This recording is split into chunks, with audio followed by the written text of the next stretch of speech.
Ladies and gentlemen, boys and girls, I present to you Red Spotlight Entertainment.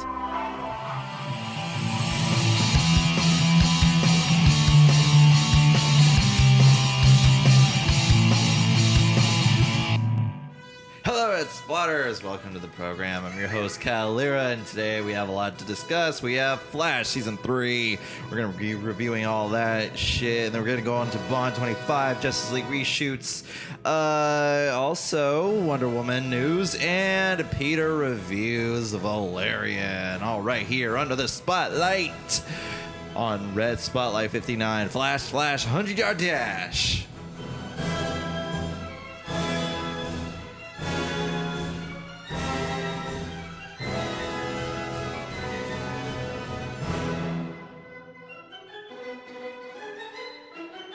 Gentlemen, we are here. So, let's Is that one word? Did you see that? Ladies and gentlemen. Are we in an auction? I give it a 5.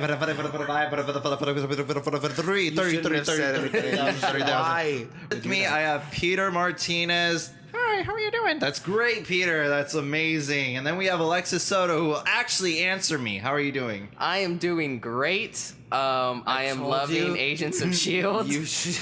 And I will one day kill this president. So that's me, Alexis J. Soto.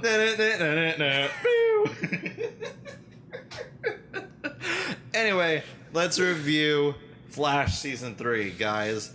Alexis! Wait, but we need to review Season 1 and 2. Okay, just a quick thing. So I have only seen season 3 of The Flash. Didn't see the previous two. Kyle and Peter have seen those first two seasons. And before I even start on that, I'd like to hear from both of you what you thought of the previous two seasons. Well, I will Quickly. take what you said and the first two seasons? Right. I really liked the first season. I thought the first season, I didn't, because I was like, I was really like, I don't give a shit about this Flash show. They really brought it, that first season. I thought it was a lot of fun. I was like, this is a really just fun superhero comic book film. I think it's the best of the seasons. The second season, it's still enjoyable and stuff like that. There's a lot to like. Mm-hmm.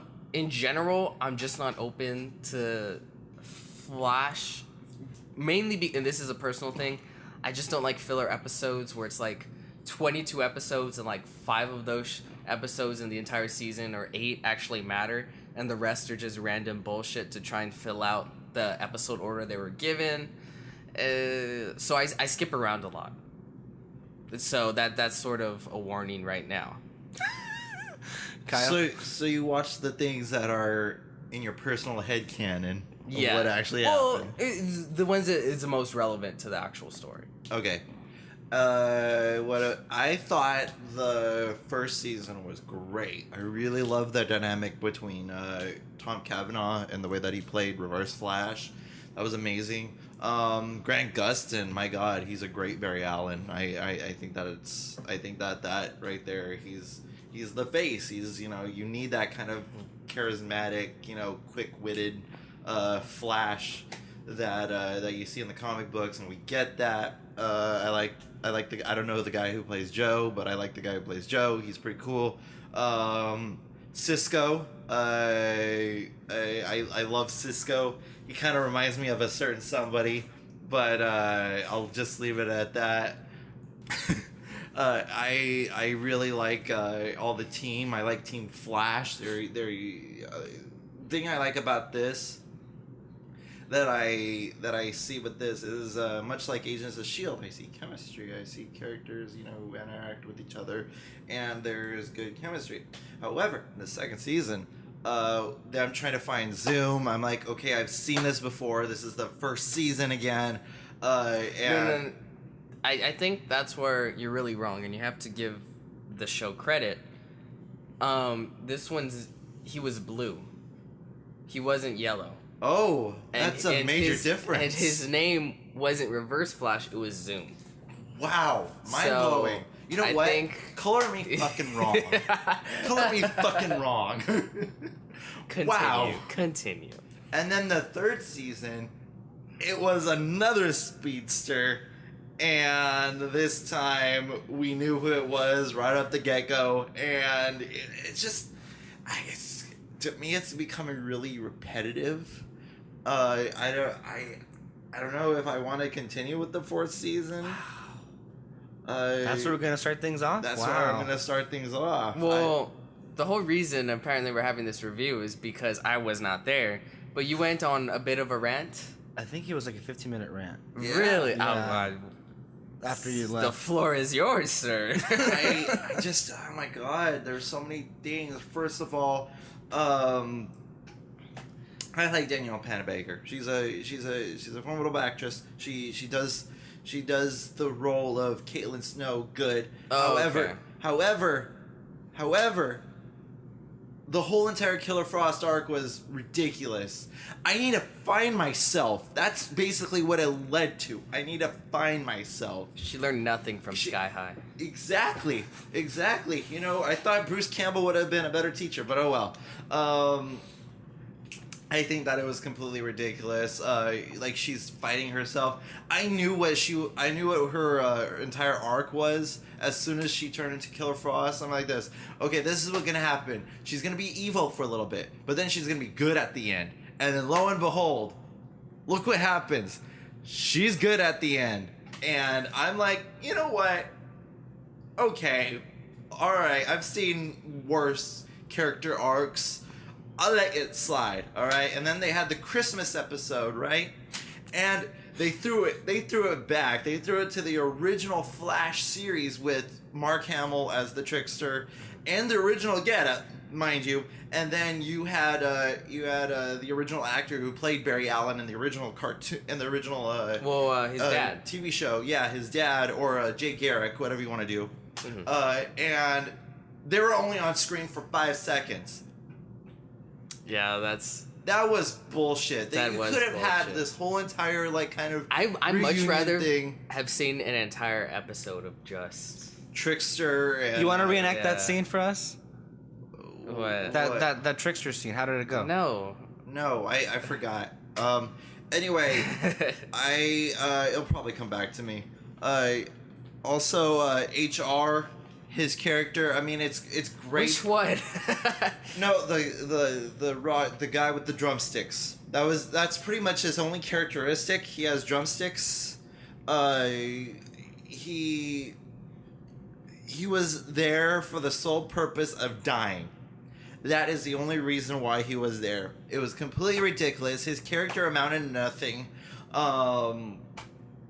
I guess to hook up with a cutthroat bitch from House MD, but that's the only thing. Yeah, the girl that created the Speed Force bazooka. Oh, her. That was Amber from House okay. MD. Okay. But anyway, his character completely went nowhere, and I am completely, Went to the grave. What are you talking about? no, his character went nowhere. HR went nowhere. And I guess that's what this whole entire season was. It went nowhere. We're back at square one. The entire you could stop at after the first season ends, and nothing has changed. Basically, he's still stuck. He's still stuck in some sort of vortex or some shit like that, and all the characters emotionally are where they are still in the first episode. Versus, I'm gonna kiss its ass. don't do it. Don't do it. I'm gonna be Alexis Soto I mean, for once. you can't stop free speech, Peter. Don't do it. I'm gonna be Alexis Soto. I can try. All right. Well, how can you? No. I'm gonna kiss Agents of Shield's ass. All right. I think I'm we've gonna done be- that enough on the show, don't you think? I feel Yes. so. Yes. Yes. Yes, we have. Yes. Yeah, that's coming from me. Here we are. All right. Oh God, what's happening? Daisy Johnson from season 1 of Agents of Shield. I'm sorry, she was known as Sky back then. Is completely different Hacker girl. than the season 4 Whoa, yeah. Sky or Yeah. Daisy, whatever you want to call her. They're completely Also known as different. Quake or Tremors. And then you get what, every single character is different from what they were in the first season.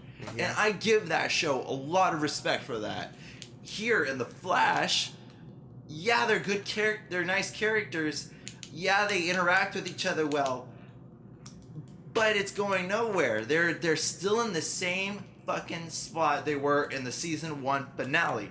And that's where I'm like, come on, show. Throw me a fucking bone here. And I don't know about this show anymore. I can't. It pisses me off more than it should. Never watch Arrow then. It's a show. We did. Oh god. By accident. I did on accident. Okay, let me get to it. Another thing. When I got to the crossover episode, I had no idea that it was a crossover arc. All right. So I was like, okay, this is cool. The League of Tomorrow.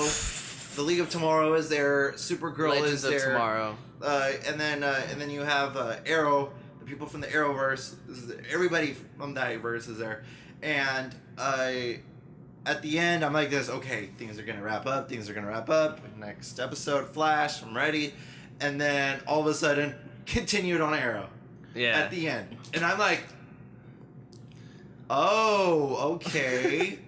Okay. You could have just Googled it. And then I go on to Arrow, alright? Nothing fucking happens. Yeah. And I'm like, I am so lost because I don't give a shit about all the characters in Arrow. Ditto. And then we get to the end and it says continued on Legends of Tomorrow. And I'm like, this is bullshit. I am not gonna fuck it. I don't care what happens. They got you twice. I don't care what happens in this arc anymore. I'm continuing on to the Christmas episode. But the thing is, like, that arc came out of nowhere. It's just randomly aliens, and then I didn't see the other episodes. I just moved on to the next episode, and I'm like, oh, I guess it wrapped itself up because everything seems normal. So nothing and never necessary. to be mentioned of again. Yeah, never mentioned again. So I guess. And then I can't believe, you know what? I shouldn't be surprised on how the rate that the series been going, but they completely jumped the shark, and they did a fucking musical episode. And I'm like, you know what? It has like a little mini Glee reunion. I get it. You know, Darren and Chris. You have Supergirl, and then you have Grant Gustin. They're in there, and it's Glee reunion. They were in Glee? Yeah, they're all in Glee. Well, really? What were they? Who were they? I have no fucking idea. I never watched Glee. I watched Glee. I don't remember who the hell they were. Anyway, they were in there, I guess. So use their whole thing. Also, Carlos Valdez, the guy who plays Cisco, has an amazing voice. Just putting it out there. Just putting it out there. They did not sing themselves. No, it's on their little credit things that it was them singing. That's fake news. Or okay, Trump, whatever you say. Can I start from the beginning here? Do you have any more to iron out? Do you want to? Continue, and then I'll bounce off of you. Okay.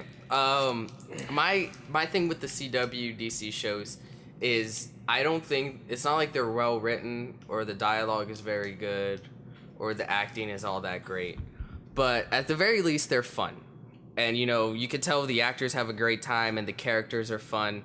So and usually the overarching story is fun. It's well done, especially in that first season with Reverse Flash. Mm-hmm. Like that, it was like, yeah, I can see a lot of people liking this, and I can just imagine if I was like younger, I'd love the shit out of this show.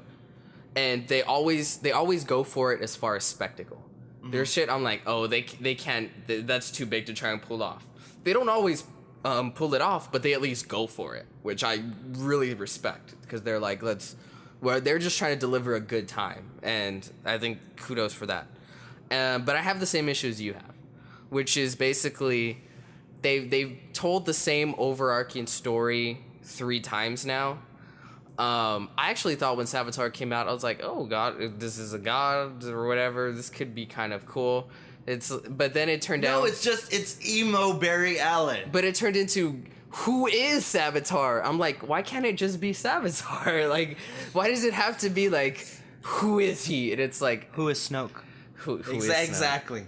Fucking exactly. Yes. Like whoever no. Just no. You're It's fake news. Ahsoka Tano. Get It's over Ahsoka it. Tano. Get over it. It's already been decided. The point is, that whole story with him being Savitar, I found to be really lame. I kind of don't give a shit about the relationships stuff. Sorry, I think the characters are fun, but I don't give a shit about Flash trying to be with Iris, even though I think both actresses are fun. Iris is fucking boring. She's just kind of Iris. She's there as the emotional tether for Barry Allen. That's the only reason why she exists. And I like the actress. I feel like they could give her more. Candace Patton. Yeah, the whole thing with Killer Frost, don't care. Cisco, he's there. And it's just kind of all the other characters. They're fun when they interact, but like their storylines, I really just kind of don't care. There's nothing really pulling me towards it that I find very interesting. Every storyline is like, yep, I know where that's gonna. This is gonna happen. Like you said with Killer Frost, and then it's gonna bring us all the way back to the beginning. But just to be positive, and this doesn't even have anything to do with Flash, but Supergirl, the actress, I think she's great. Like, I really like her. She is. You know, I think she's easily the best out of all of them, and because all of them, they'll say cheesy dialogue, and I'm like, you know, after she's the only one I think that can make it work. After seeing the what's it called? Musical episode? The musical episode and the crossover episode with both Barry and Kara, Supergirl, whatever you want to call her. I found that their interaction and their chemistry far more compelling than what it was with Candace Patton and Grant Gustin. Far better chemistry than that. And you know what? Her performance alone, just seeing her in the span of what? 2 episodes? 15 minutes of seeing her on screen, I'm actually intrigued to watch that. I don't care about the Legends. I don't care about Arrow. Well, let me burst your bubble because Supergirl wasn't that great, but she is. I'm saying the show, but she's. I think she's the best of all of the like the Arrow people and all of them. Let me throw some positives. Like I said, they do go for things. Like that whole episode where they went to Gorilla City. Mm-hmm. That's not half bad for television. Like they showed a Gorilla City. Even though when they were in the arena, I could tell that it was just Grant Gustin in a green room. Well, I mean, yeah, but it's TV though. I'll vouch for that episode because I saw it when it was broadcast live at that Tuesday night. Yeah, but at a certain point you gotta like, well, if I'm watching this just to have a half hour of fun, that was fun. It was like, you can tell it's definitely fake, but it's a TV show, and it doesn't look shitty or that bad. So it's like, you know. And even the way Savitar looked, like the little Savitar or Grog. Grog too, Gorilla Grodd. And then even when they invaded, and then he fought Winter. I was like, okay, like this is fun shit. And even the musical episode,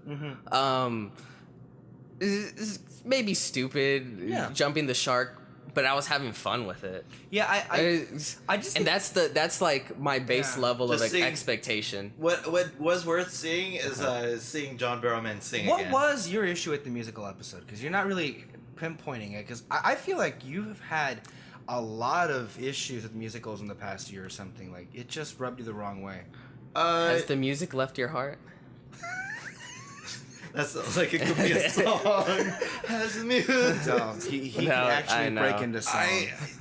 I don't know. It just felt like out of place. I'll tell you my issue, and this is why I don't like filler stories, and this is why I don't like watching shows where it's like bullshit 24 episodes and they gotta fill it, because 2 episodes ago, or 3 or however many, it's like, oh my god, Savitar is this huge threat. He's coming for all of us. Let's sing and dance about it. And then 2 episodes, it's like, what the hell are you idiots doing? You're just dicking around, singing and dancing. Savitar is out there. That is the god of speed. He is gonna destroy you. And it's like, oh, let's talk about our feelings now. Bitch, your feelings can wait. Like, this guy is trying to kill everyone, but it's like, no more dicking around and stuff. And it pulls me out of it completely. And I'm like, how am I supposed to believe this guy's a threat of you have enough time to just go and chill out and do stupid shit? You know what the fact is that he's not a fucking threat at all, because underneath it's just emo Barry Allen. And that was my thing too. I didn't believe that he turned evil. Because, if I'm to be correct, he turned evil because Iris died, correct? Mm-hmm. I don't buy that. Nobody did. And even if he has, he went back in time. He could have been with her again. If I was evil Barry, I would have just gone back in time and like locked up current Barry and then like tried to be with her, maybe something like that. And after the first time, it didn't make sense. It didn't make sense. None of I'm it like, did. why is he? And he's like, Iris died, and I'm sad, so I'm gonna be a god. What? Why? The lizard from Amazing Spider-Man. Yes. And then there's one bullshit episode where he completely loses his memory. I don't think I saw that one. Okay, there's an episode where Barry Allen, like they were like, maybe we could get one step ahead of Savitar if we wipe away his part of his memory. They wiped something away like his memory that. to see if they could unearth something that couldn't come to the surface. And again, completely filler. They're like, I didn't see that episode. That sounds exactly like filler. That is a filler So it was like episode. half an hour of like, oh, he doesn't know who he is, and then at the end he does, and it's like, come next week, and it's like, Also, maybe I missed something, but of course you have that cliffhanger of episode 23 when you think he's killed Iris, but he's actually killed Wells number 258. He never attempts to try and kill her again. Savitar? Yeah. Why? It just kind of dropped. Because of the whole point is if he kills her, he lives. Why did... It's like, I failed once. Darn it. I guess it's done. And I'm like... He never made another attempt on her life? After that, he was literally in the same room as her again with all of them. And he never tried to kill her. Did he even address her? Yeah, he addressed her. Like, she touched his face. Like, oh, how sad and stuff. And then... That is the extent of that arc. And then even at the end, like, he's like, I can save myself by, being everywhere at once.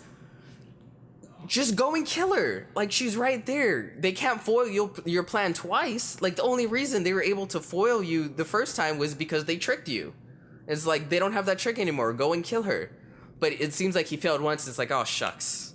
I can't do it again. Then what was his for plan some afterwards? reason. His plan afterwards was to use science mumbo jumbo to make him be in every timeline at once at all times, basically.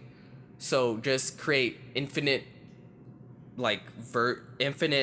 pieces of himself that they all share the same consciousness Barry, throughout you the are the entirety of impossible time. boy. So he would be like a god, I guess.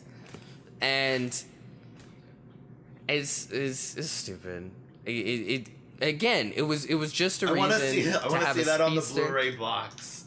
It's stupid. Peter Martinez. Can I jump in here? Yeah. Spotlight Entertainment. Because I think, in a strange turn of events, I'm going to be a little bit more positive than you two. Okay, go ahead. Oh my god! Right? So... Okay, let's see. Let's go. Go for it. Okay. Go for it. Okay. As far as this as a series is concerned, I believe Peter is right. It is a really nice group of people. Yeah, these really good actors. You can tell they really like each other. And the characters do have chemistry. I mean, it's a fun show. And at the end of the day, you gotta have to remind ourselves what it is this show is going for. And yeah, sometimes they go for spectacle. Usually they don't go for that. And at the end of the day, you have to just keep in mind, as I did, there really isn't that much substance. And that's not... Yeah, there's not. that's something that... The takeaway that I had from the very beginning when I saw watching it. Now, again, I hadn't seen seasons 1 and 2. So I was basically going into this cold. Or blind, or whatever you want to call it. But even then, Spoiler alert. You have not missed anything. I was prepared for a lack of substance. I was prepared for villain of the week, and I was prepared for filler. So I had already knew that going into it. I just didn't think it was to this extent. And I kind of feel maybe this season was regarded as so much more filler than in the previous seasons, or was it about the same amount of filler? No, same amount, but it's the same. This is regarded as the least of the seasons because it's the same bullshit. But here's the thing, though. The first 2 seasons, yeah, they had filler episodes, but at least the filler episodes were captivating. In the 3rd season, the captivation was like bar none. I like the cast, and I like these characters. I think they're all really likable. Even Tom They're definitely Felton. likable, yeah. And I actually bought in. I wouldn't say Iris is boring, but she's far and away the least interesting thing about that show. They give her nothing, yeah. but the actress is likable. Yeah, that's what it is. And I did like her and Grant Gustin together. And the action was sometimes fun. So it's like, for me, I didn't have that much of an expectation going into it, and I found myself really enjoying a lot about this show. That being said, I do agree with you that the storylines of this season, really, when you kind of take them apart, they don't make that much sense. On top of them not even being that good. Yeah, that's my thing. And going back to Iris, that's your whole entire plot line of the whole entire season. Yeah. Prevent Savitar from killing Iris. How can we feel for Barry if we don't find Iris that interesting? You see, on one level, what we had discussed here, the end result wasn't good. And in fact, it's kind of infuriating because it kind of went nowhere. But when you consider the fact that this was a 22-episode season that was airing on television, on top of it, not being satisfying, it was entirely predictable. Every step of the way. My thing is, I don't care that much of it's predictable. The story can be basic, just not completely and utterly stupid. As long as I'm having fun, I'm fine. It's not a show I necessarily really like or watch that much. I just saw it a little bit because it was there. Mm-hmm. And I know a lot of people like it, so I was like, okay, we'll see what's up. And I'm like, I can see why people like it, but I personally don't give a shit. It's like you said, when you're already 3 seasons in, and it's like, I can't have as much fun with it anymore because I've seen this already and seen it done better by previous seasons in The Flash. So it's on an endless loop. Yeah. Maybe that's significant because of time and Flash or whatever. And too many speedsters. There's go with something different. Just next season. Just try it, yeah, and just throw something different storyline as the overall reaching storyline. Don't have him have to take on a new speedster because Flashpoint 2.0. This is what happens every season and it feels like every episode. He comes in, he's like, I'm Flash, the fastest man alive. And then immediately someone is faster than him. And, he takes on this person, and he's like, oh, I can't do it. And then someone gives him a speech like, yes, you can. And then his music plays, da, da, da. And then, oh, I know, I'll run backwards. And then he does it. And it's like, if that happened a few times, it's like, oh, that's heroic, that's cool, that's fun. When it's 3 seasons, at least 22 episodes, that happens in at least 10 episodes per season, but it gets very redundant. The way you described it reminds me of an animated series from when I was 10. That's the thing. The CW shows are very, very much feel like live action animated shows. Not necessarily the best of animated shows, but solid ones that you would wake up in Saturday morning and be like, oh, this is fun. I'm guessing that's why it's so successful, because one of the things that it brings that fun of that Saturday morning. Yeah, that's what it is. Thing. I don't think we've ever really gone in depth on the CW shows on this show before, because in general we're not really that big fans of it, but I'm not really. But when you look at every other show out there, I understand it. When you look at every other show out there, the CW shows are the main event. People praise the CW, they praise these shows, and all of their episodes are a must-watch event, and especially the crossovers. When the crossovers happen, it's like you can't escape that news. Like everybody blasts it all over the place, and it's like a 4-night TV event.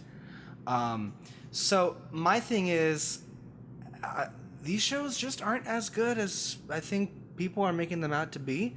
They're not necessarily bad, but it's just like I think you can say they're bad, but I haven't seen I'm the not- other shows like I'm not Arrow or sh- Supergirl, so Ooh, yeah, or that's Legends. right. Ooh, yeah, I haven't that's seen right. any of those. Because Flash is easily the best out of all of them. But to me, it's like, is it bad that it's bad? Like I can see why people like it. They watch it. It's a lot of fun, half-hour fun. I think it's. You know the craziest thing about I'm not like mad at it. Yeah, but it's not Iron Fist. The weirdest thing is, from people like I told you who have been reviewing these shows, like the recent seasons of all 4 of these shows, everybody ranked Flash season 3 beneath the latest seasons of Arrow, Legends of Tomorrow, and Supergirl. I haven't seen the latest season, so maybe they have a point.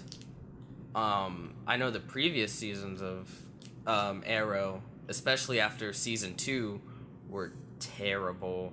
Supergirl is a lot like the Flash, except I have less fun with it, I guess. To me it's lesser, and then Legends of Tomorrow is straight up, like it's straight up the spectacle. Right. You know, There's no substance or anything like that. it's, other than the- especially because it's an ensemble. You know, it's very much like each episode is like a period piece. I think one of them they went to the 1970s to save George Lucas, and then another one they were fighting like zombies in the Civil War.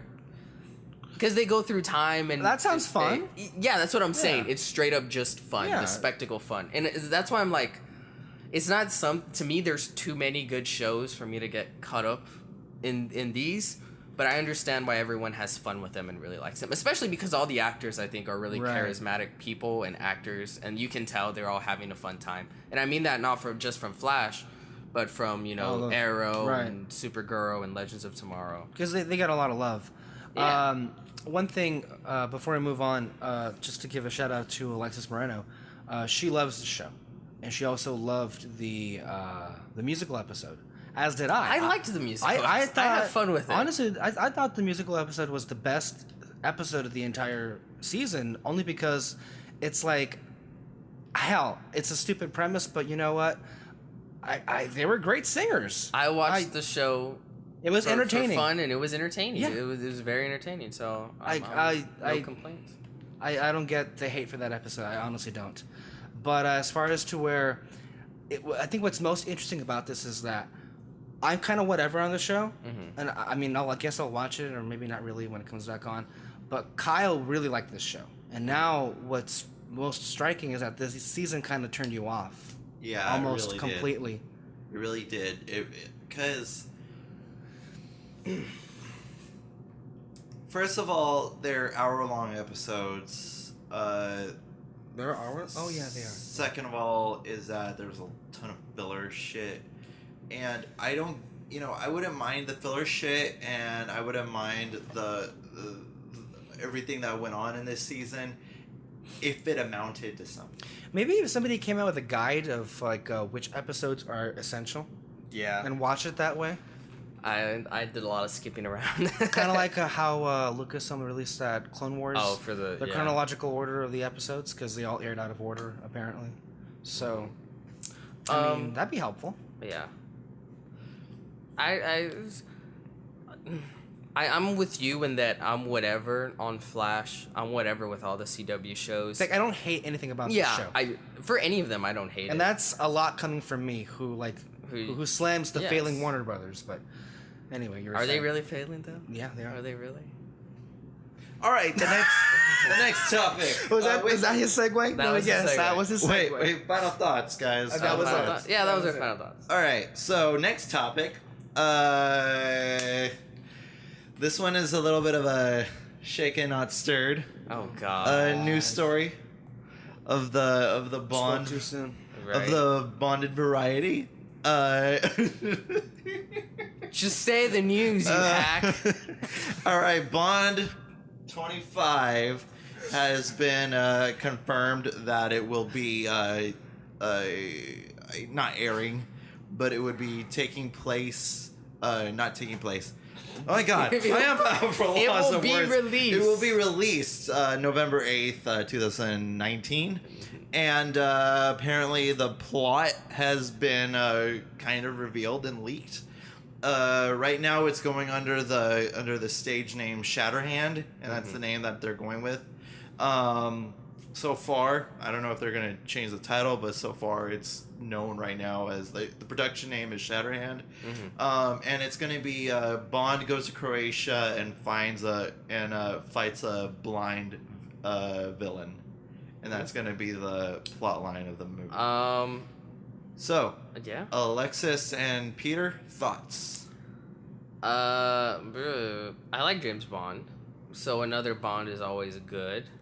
I think you left out the biggest news is that who is signed on to play Bond.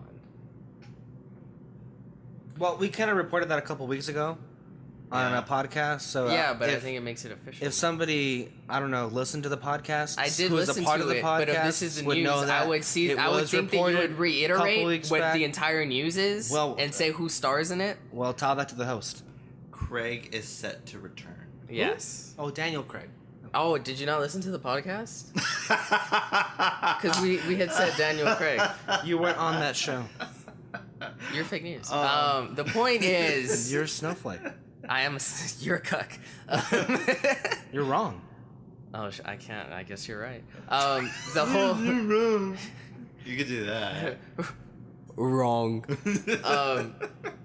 For me, the biggest point is the fact that Daniel Craig is returning to James Bond 25. Is it 25? 25. I don't think he should be returning, mainly because I think Daniel Craig does not give a shit anymore.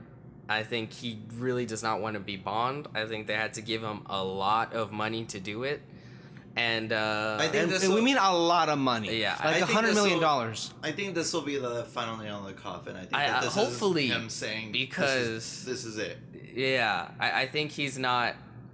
And I do think it's time for new blood.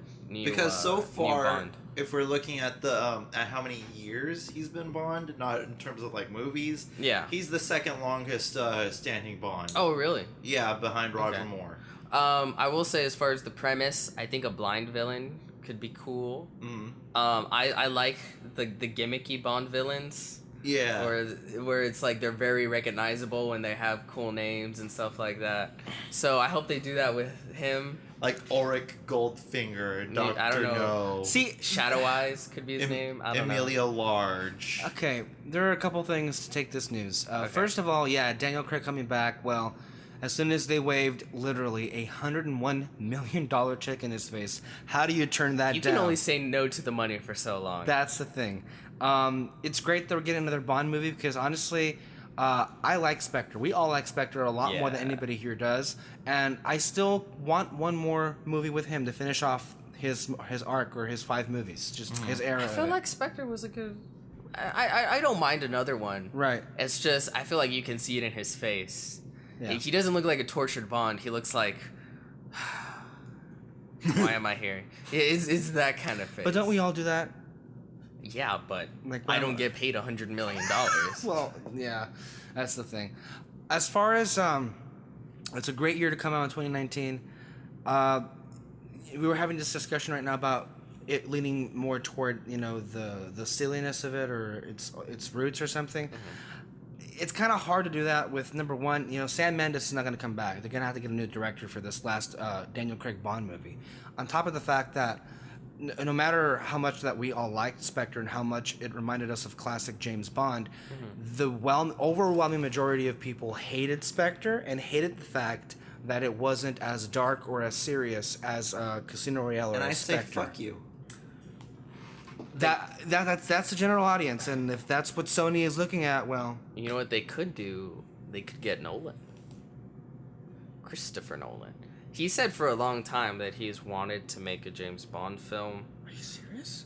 Yeah, he said that Yeah. for a long time. Like that's One of one of it- his dreams to make a James Bond. And also another thing to add to that, one of his favorite films of all time is On Her Majesty's Secret Service. Yeah. So that's saying a lot for If- Nolan. If they could persuade him possibly to make his Bond film. This film, say like this is Daniel Craig's last film. Let's go out with a bang. I don't know. They could.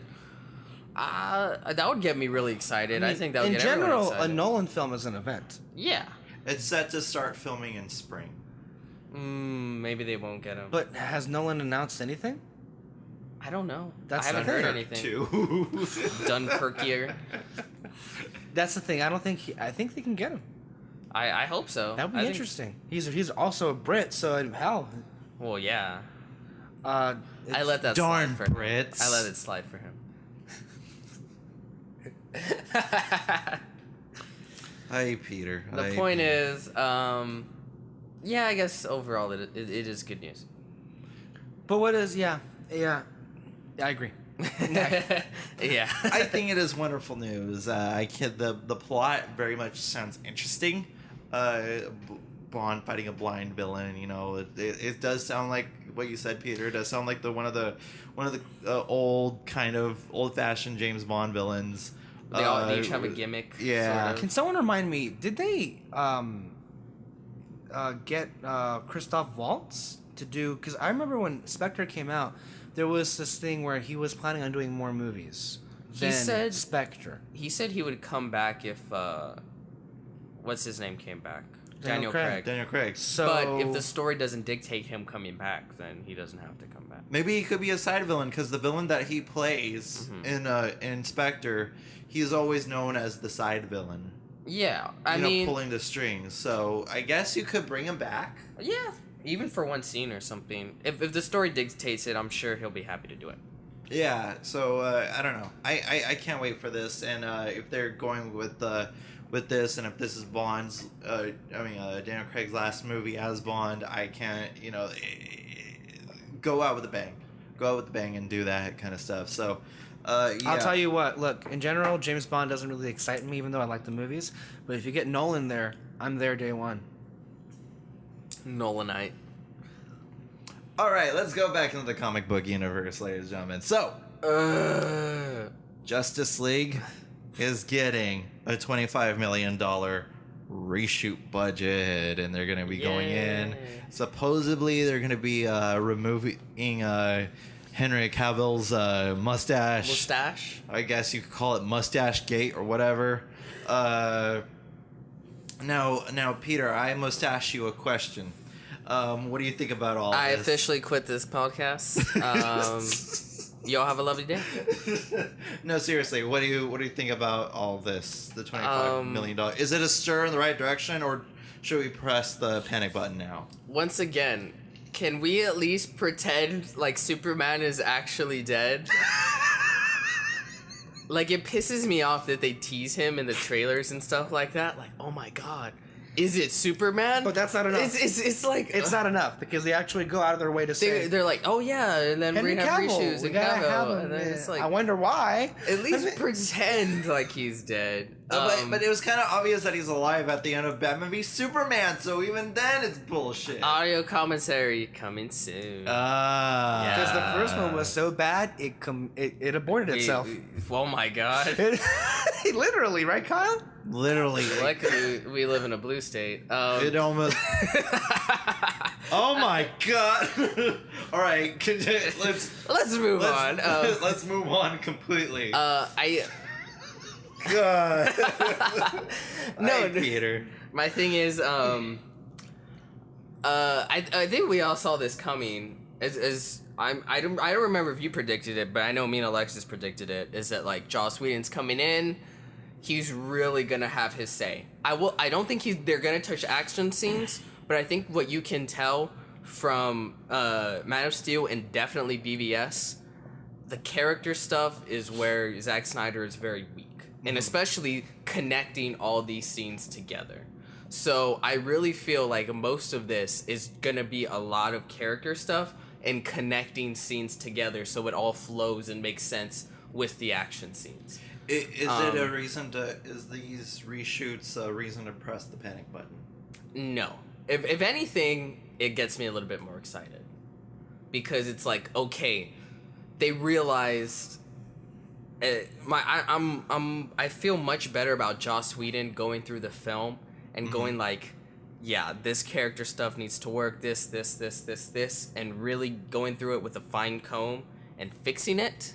Yeah. Than just what would have been was just allow Zack Snyder to do it, and I feel like it really would have been kind of a mess because it's like he went straight from BVS to that, and there was so many people on his back, and I'm sure the negativity he got from BVS really hurt him, and it must have been hard.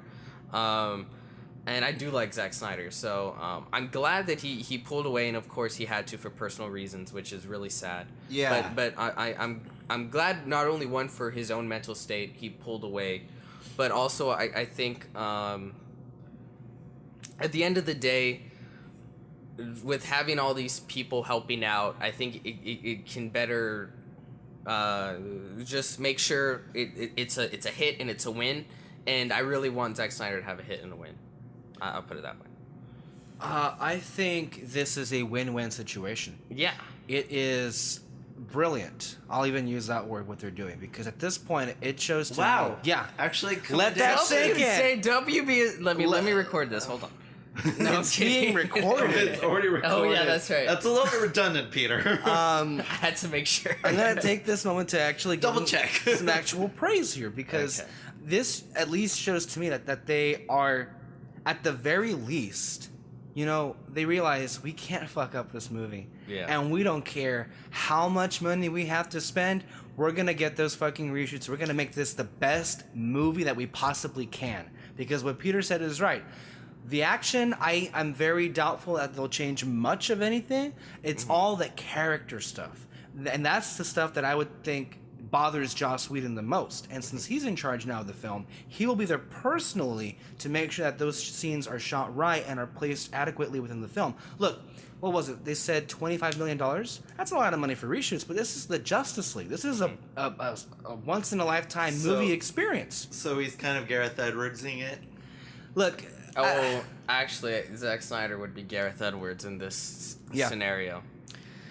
It would be, because... But anyway, at the very least, WB is... I guess they are aware enough to the point that they realize that Justice League, if it bombs, it could end them. Well, it's not gonna bomb, but if it's a critical... That's what I meant. Yeah. If it's bullshit, BVS level or yeah. worse, it literally would put everything else in question, because they can't sustain another BVS at this point. They can't afford it. No. Literally, they can't, because it would wash away all of the momentum from Wonder Woman, and it would kind of. And that's bad. And that kind of means that what Wonder Woman did was for nothing. You know. Yeah, pretty much. And that's bad. That's bad news for the movie, and that's bad news for the entire franchise. That being said, it is going to be a really interesting cobbled together film, because it's going to be half Whedon and half Snyder, because the action sequences are going to be all Snyder. That's my biggest concern. Is it going to we're mesh gonna see together? Action scenes where it's like, oh, you know, with like the giant stuff, and then it's Slow-mo. and then you'll cut, and it's like, hey guys, it's very Joss Whedon dialogue and Right. stuff. So There's a danger it couldn't mesh well, and it could be like two different movies. It feels like two different movies. You're constantly cutting from this dark, brooding thing, and then, oh, we're the Justice League, and then, you know, quipping and stuff like that. If anything, I'd be worried if there weren't any reshoots. Yeah. At least this extensive. Mm-hmm. So, hell, I mean, we're about to approach August. This movie comes out in November. And also another thing that you, They don't have time for heavy effects reshoots. No. Unless they move the movie, which I don't think they would Something do. that eases my mind is the fact that it's being overseen by Whedon personally. Yeah. You know, and that alleviates a lot of At the stuff very off their least, shoulders. and really, just looking at that trailer again, and perhaps I was a bit too harsh on that trailer. I'll say that right here.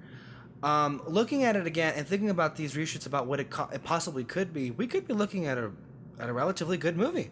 I think it could be a lot of fun. Yeah. So that's why, and I'm fingers crossed, because we need to keep the streak going. Yeah. Keep it going. So I'm all for it. Yeah, I'm cool with it.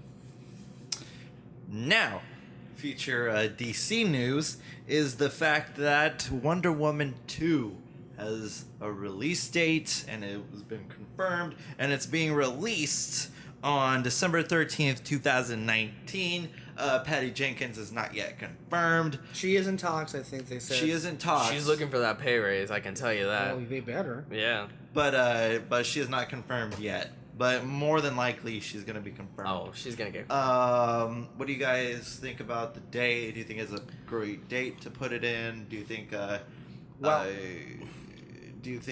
Wonder Woman 2 would be a good idea? I must be on something, because I'm gonna praise him again. This is the single best decision they've made in quite some time. I'll even go so far as to say this is the smartest thing they've done in quite a while. Of course you would do this. If you look at the success that Wonder Woman has had, it has blown away expectations. It is the #1 grossing DC film ever. As far as the DCU is concerned, it also surpassed Guardians 2 at the domestic box office. This was a hit that really they weren't expecting, and it was a relatively good film. And I think it is, as far as their history is concerned of scheduling films, it is far and away the smartest thing they've decided to actually schedule. Here's an idea. We're going to schedule the sequel 2 years after the original, not 10 years like Man of Steel 2 or 25 years. And that's the thing. They realize that with Wonder Woman, they have a character. They finally have a property that works, that appeals to the masses, and that's what she's in. That's what she's in Justice League, and that's why they have Wonder Woman 2. It's brilliant. I mean, honestly, it's a stupid. It would be stupid if they didn't actually schedule it for then, which I would have thought there may have been some chance, considering their history with how they schedule films inadvertently out of some kind of cosmic order or something.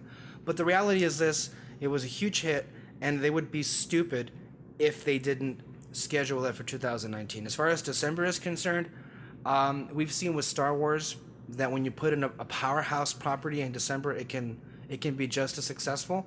I don't know why. And my initial reaction is, I don't know why December and not June, when it did so well in June. Unless they have another movie in June, and they believe so much in Wonder Woman that it'll be great in December, because they have no Star Wars film to contend that year. Unless they push Episode 9 back to December, which at this point, I doubt that's going to happen. In terms of marketing, that would be completely asinine to do. Push Episode 9 back to December when there's another event of Star Wars coming in such close proximity in May. So in 2019, so I think that they should keep it at. I wouldn't rule it out. I would not rule it out, though, because look, we've known with Lucasfilm they can be very shady, and things just happen out of nowhere you wouldn't expect. So them pushing it back to December wouldn't surprise me in the least. But anyways, also another thing to put on the table about, I know we're talking about Wonder Woman 2, but it is also something in question because of the rewrites of because they're completely rewriting Episode 9 supposedly it was already rewritten like in the beginning of the year, and that's not even accounting if Colin Trevorrow leaves. Yeah, which fingers crossed, hopefully he does. I'm still hoping for that. So yeah, Wonder Woman 2. Peter, I'm not gonna praise them the way you did. I think you have to be a brain dead idiot not to do this. So I just think. Well, I'm praising them because they have been brain dead idiots in the past. That was the implication. To me, it's no brainer. So it's like, yeah, no shit, you're gonna do. Well, we look at their history again. When you have the other hits, like we're not gonna get a Batman solo film until 5 years after BVS. And then it was announced that the Suicide Squad 2 director dropped. Good. Yeah. I don't want a Suicide Squad 2. It just shows to me that they want Suicide Squad 2. They're just hell bent on making that movie. I don't know why. It made them a lot of money. It did make a lot of money. I doubt the second one would make nearly as much as the first. Yeah, but people are dumb. Yeah, but yeah. The only thing that would have got me interested was Mel Gibson, because that would have been insane as shit. Shit, man. But if not, I don't care. Sorry. Sorry, Puddin'. That's how I feels about it. Well, now, you guys been praising a lot on DC. Now it's time to kind of tone that back to the whole shit on their parade thing. It is, there there's a Oscar campaign going on with Wonder Woman. Here's why I think that's also a good decision. Shocker. Just wait. I think I might agree with you on this one, actually. Yeah, just wait.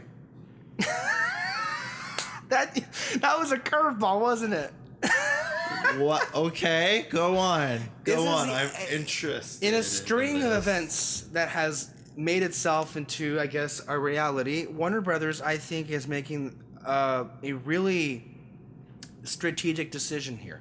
Because at the end of the day, and we'll get to how overrated and overhyped Wonder Woman is, at the end of the day, Warner Brothers is hardly the people who are propping it up to be what it is. It's not their fault. It's not their fault at all. Yeah. It's people on our side of the viewers that are making Wonder Woman be this overrated piece that will inevitably it'll hurt its legacy for sure. But in the meantime, if I'm Warner Brothers, right? Yeah.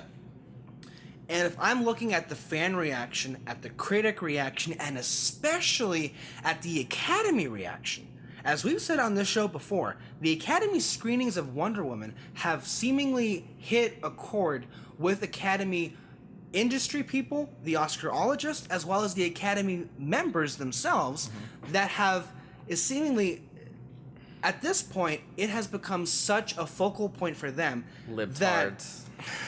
Well, that's another thing altogether. Here's one thing that is kind of, I think, why not do this? Like, what I'm trying to say is, if you see the opportunity there, if you see the people who are just goading you, go ahead and do it, because we're gonna do it anyway, they might as well just say, look, we're gonna launch an Oscar campaign, because at the end of the day, again, that's a win-win situation. Yeah, go ahead and have an Oscar campaign, but you know what the point of those campaigns are, aside from getting nominated, is for getting attention. Once again, it will bring the movie back up. It will create more attention for this film, and more people will be geared to watch it all over again, which could hurt or help the legacy of the film, regardless of the quality. But again, if I'm Warner Brothers, and if I'm looking at the opportunity that's there, why not just go for it? Because the Oscar people are pretty much saying to you, go ahead. We're willing to hear you guys out. Personally, I don't think that movie has any business being in the Academy at all. But the fact that the people themselves who nominate the movies are pretty much opening the door for you and asking you, please come in. Give us some cookies as well. And we'll go ahead and give you a couple of prizes. Patty Jenkins won a Best Director nomination. Wonder Woman won a Best Picture nomination. That's essentially what's going on here. So, again, I'll state this.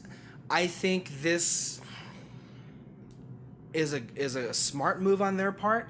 At the end of the day, though, it could be a negative in terms of, like I've already said many times in the show, if that movie gets nominated for Best Picture, Best Director, I would have lost all respect for the Academy. And at the end of the day, if it gets nominated, that's the least film of that genre that should be nominated for anything. So it depends on how you're looking at it. Let me jump in here. Let me reiterate that Wonder Woman does not deserve to be anywhere near for Best Director, for Actress, Best Picture, anything. I enjoyed the film. It does not even deserve to be discussed about. I think it is bullshit, and I don't. I think if you liked it, that's fine, and all of that's great. But I'm sorry, it does not deserve to be anywhere near the Academy Awards. But much less discussed. Yeah, much less discussed at all. With that being said, if I'm looking at this from Warner Brothers' perspective, I agree with you, Alexis. They're like, people are saying this, people seem to responding to this. We could really push it out there. Maybe we may even get nominated for something. And it just puts a giant spotlight not only on our film, but our entire giant franchise.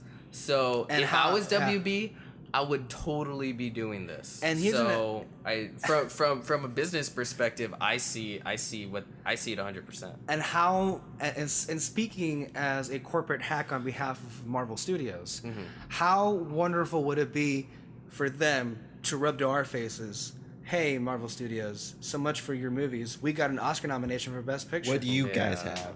And that makes me so much madder because that film is just okay. More mad.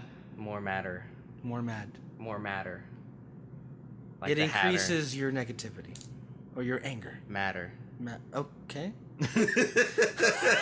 I say precisely what I mean, sir. You seem fixated on that word. I am very fixated. If you want to go ahead and do that. One of the things that was pointed out, interestingly enough, is, well, at the very least, Warner Brothers is launching something that Marvel Studios, and you can argue whether or not they should have, or if it was a waste of resources. But Marvel Studios has at no point bothered to launch an Oscar campaign for any of their films. Nor should they have. The majority of Marvel films I have liked more than Wonder Woman, and not one of them do I think should have been pushed for Best Director or anything like that. That's why I think it's so ridiculous that people are saying, oh yeah, Wonder Woman should be it. And then well, you know why? Because they were intoxicated over the fact that we could possibly have, or they could possibly finally get their first ever modern era superhero film in the Best Picture Oscar list. Like, they've been craving that for years. Logan is right there, you pieces of shits. It was actually the good movie. I love Logan is the only film since The Dark Knight that even deserves to be in the conversation. I'm not even saying it deserves a nomination, but if you had to choose at least one comic book film since The Dark Knight, that if you had to pick one to be in the conversation, Logan is the absolute only one. Only. And Wonder Woman would be like in the middle somewhere. So to me it's ridiculous. Logan forever. Hashtag it. All right. Yeah, it is a really smart move for the studio. Are you shocked at our reactions, Kyle? You guys were somewhat positive to that. Somewhat. Somewhat. More leaning to the Alexis positive. You're full of positivity today, aren't you, Alexis? You know, I am strict, but I'm also fair. And today, they've made a bunch of decisions that I deem to be fair. You praised season 3 of The Flash. You went over Justice League and like, well, you know what? Good for you guys. And I don't know. I even said I was too tough on the Justice League trailer. Yeah. It was better than probably what I said it was last time. So maybe I'm medicated or something. I don't know. I tend to. Well, Alexis is a known alcoholic, so we know how this goes. So we've all equally had the floor to share. Now it is Peter's turn to take the floor. You recently saw the epic Dane DeHaan, Cara Delevingne classic. The epic classic that will be known for generations. Valerian, give me your review. Valerian and the City of 1,000 Planets. Ooh, there's a full name to that. Yes. Oh okay. Part of the reason why it bombed. Whoa, sir. Many great films have bombed. Classics have bombed. Classics. If you can't see me, I'm waving my finger. This is a finger-waving scenario. Okay. Go on, Peter. Valerian. Yeah. The script was terrible. The acting was terrible. There was no chemistry. The dialogue was terrible. I loved it. I did. I actually did. That's such an extreme. Tell me why you loved it.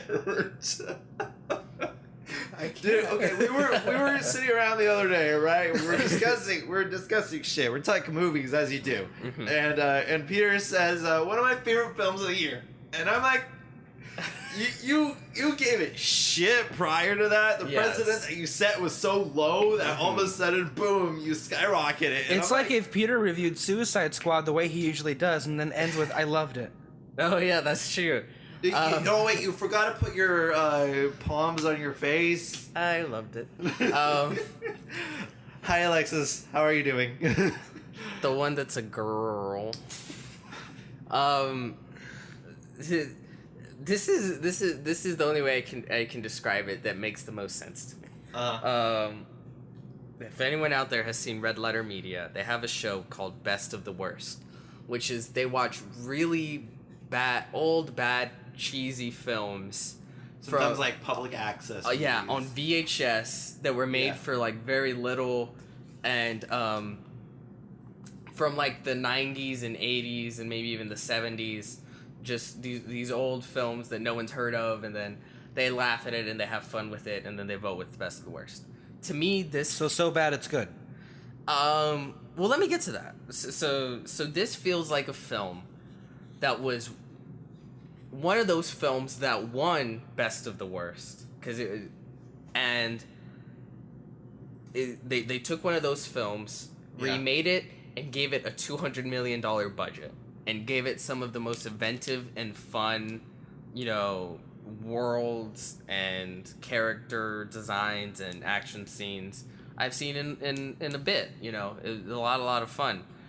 So, however, yeah, but part of the terribleness in the film, though, is kind of also what endears me to the film. Cause I enjoy bad films sometimes, and it really does feel like I said, one of those really those awesome, low budget, terrible, cheesy, but with a lot of This didn't have a heart. low budget though. That's what made it so much fun, though, because at the end of the day, it was financed as if it was an indie film. It didn't go through a big corporation that said you need this, and that. Luc Besson literally would take his idea and his reels to different people, to different places, and he got funding from it. That way. So he was in complete control of literally everything, and I think that's what adds. That's admirable. Yeah, that's another thing that I think Admirable. I really admire. I admire. That he went. The film is 120% his, and you can tell it from a mile away. So No multi-passes. yeah, so you have the best ever from Luc Besson in this film, and the worst ever in Luc Besson in this film. I mean, go ahead. I'm sorry. So for me, it's a hell of a fun roller coaster ride. So when the action scenes are going and you're seeing these beautiful worlds and these beautiful looking characters, it's some of the best I've seen, But then when you have some of the characters, like Dane DeHaan he was so miscast. Like he was supposed to be like that swashbuckling, like, hey guys, Tom Cruise? like a Tom Cruise or a Chris Pratt, but Dane DeHaan is like so awkward and so like, yeah, guy, like I can't do a Dane DeHaan impression, but just imagine him trying to be this swashbuckling cool guy. You should watch Metallica Through the Never, where he says nothing at all except, hey. That wasn't a real movie. Like Finn Jones? No, Dane DeHaan is on another level. It's a lot of fun. I think. Wait, is that considered a movie? Cara Delevingne. Metallica Through the Never. It's an actual movie, yeah. It came out in theater, so I guess. Cara Delevingne and Dane DeHaan have zero chemistry, and it's so much fun to watch. Like zero, and the entire like arc, their entire heart of it is supposed to be their like connection, how they like you, they're in love, but you do not feel it at all. And like at the very end, they have to make this decision to do something, but that's against the rules. And Dane DeHaan as Valerian is like, I can't do this. I'm old school. I'm by the book. And I literally, in the theater, I was like, when the fuck were you ever by the book? The entire movie, you were just doing random shit that you wanted to, like he was pulling Peter Quills the entire time, and all of a sudden, when the story demanded, he's like, I'm by the book. You are not by the book, sir. And then it was supposed to be this emotional scene, and it was so much fun. So basically, the way that you Rihanna's in it. Rihanna's like the best part for me. She plays this shape-shifting stripper. Well, and it's Like, it's off the walls, this film, and the stuff that's genuinely good is genuinely good, and the stuff that's bad, I find it fun, you know? So the way that you're coming off as the way that Red Letter Media views X-Men Apocalypse. Kind of, yeah. Yeah. Basically in that way. I think you guys should see it, just to see what's going on with it. Okay, let me jump in here. Yeah. I think the idea of this film and the fact that it got made is something we need more of, because this from the trailers, this did look visually stunning, and I'm sure that's the way it was in the theaters. Oh, absolutely. For me though, I could just tell based on that trailer, everything else was not gonna work for me. Dane DeHaan rarely works for me. Cara Delevingne isn't a real actress. Whoa. So I like Cara Delevingne. Want to hula dance like in Suicide Squad? You weren't captivated by that? I was. Rihanna is a It joke. was quite enchanting, don't you think? Rihanna was the best part of this Rihanna, film. You take that that's back, sad sir. in and of You take itself. that She's a back. joke and shouldn't be taken seriously anywhere. She's Did a she shape-shifting shine stripper. bright like a diamond? She was like this little jello character. I don't know. It was a lot of fun. So she was like channeling It's Cara like Delevingne? just cheesy, bad, old school sci-fi. No, it just, like, adventure. see- Adventure schlock. see- I had fun with it. I That's can't the lie. thing. Like, I think it's loved good it. that you had fun with it. I just know me and how I like movies. Uh-huh. I know for a fact I would hate this movie. You have fun with bad movies, though. Which movies? You didn't have fun seeing Suicide Squad. No. You're gonna have when we do the audio commentary. You're gonna have fun with it, and you know that. Well, I have only seen that movie once. Okay. And when I saw that movie, I was puzzled and bewildered most of the time when I Okay. was having fun. There But were if some you fun go, moments. if you go in knowing what to expect, I think you can have fun. I think that's my thing. Yeah, it just seemed to me like it was just it didn't look it was gonna be that good, and then I don't really care much for the director, so nothing that he had did before really made me at all interested. Luc Besson's really hit and miss for me because I do really like The Fifth Element. I do really like Leon, the Professional. Oh, great I think Lucy is so stupid and so dumb. I do not like Lucy at all. I can't remember anything else. I will say though, it is a shame that it didn't succeed because I want more of these kind of movies to Yeah. be made and be out there. But in all fairness, though, they kind of shot themselves in the foot. What the hell were they thinking marketing this in the middle of July, in the middle of Comic-Con, in the middle of Homecoming, War, and Dunkirk? They came out at the they really shot them. They honestly, this should have been what's the worst month? February, March, January, this should have been in January. or film. they could have. I don't know. Maybe I don't know. There's some quality movies coming out in those months. Well, no. maybe try it for the end of August. There's nothing in August really. You need to hit a point where there's like literally no movies and no movies for a while. So the people that have been itching to go to the movies, they're like, this is their best option right now. But when if you're I'm going to the movies, I'm like, there's Spider-Man in theaters, there's War, there's Dunkirk. There's all these I mean, they high have, quality films out that I could go see. Why would I risk it on something that I don't know? So, and something that honestly the trailers weren't that good to begin with. I like the first one. It's like you take this approach of making it an indie style $200 million budget sci-fi epic thing. Great, but you're gonna release it in the middle of summer, the week everyone's at Comic-Con and not even thinking about Yeah. movies. They really shot themselves Well, in the they foot. are thinking about movies, but they're thinking about every other They're movie. thinking about every except other for movie Valerian. but Valerian. That's kind of even worse. Yeah, so Like I think it opened at fourth or fifth place to $17 million domestic box office. it was a huge bomb. It was huge. I think it's the biggest bomb since. But because of the way he financed it, he technically doesn't lose money. well, look, if he doesn't lose money, Finance good. is He waved But- his finger up in the air again. yes, I did. That 'Cause was another thing away from I'll just say though, like, what was the director's name? Luc Besson. Luc Besson. This kind of bomb is the kind of bomb that used to end careers. Yes. Like, so up until this point, I have to reiterate, I like Dane DeHaan as a person. From what I haven't seen Chronicle, but everybody raves about Chronicle, but that's about it for him. Cara Delevingne is a model, and that's it. So, and Luke, and I think you can give her some good. I think both of them have just had terrible, terrible choices in film. terrible luck. Terrible luck. Yeah, that Because I mean, too. okay. If you, To be fair, the things they picked, Yeah. you would think they on surface beforehand, you would think they would be a huge hit for them. Doing a Spider-Man film, I think that would be great. Doing the new he was Suicide Squad, that would terrible be a huge. as Harry Osborn. Yeah, he was. But again, all these He was films. I'll even look. The thing is, all these films don't give them anything. That's why I give them a pass. A multi-pass. No, I told you though months ago when we saw the poster going into another movie, and when I saw her face on it, I told you it's gonna be bad. I don't know what you're talking about. Every film 'cause she's it's one in. of my favorite films of the year.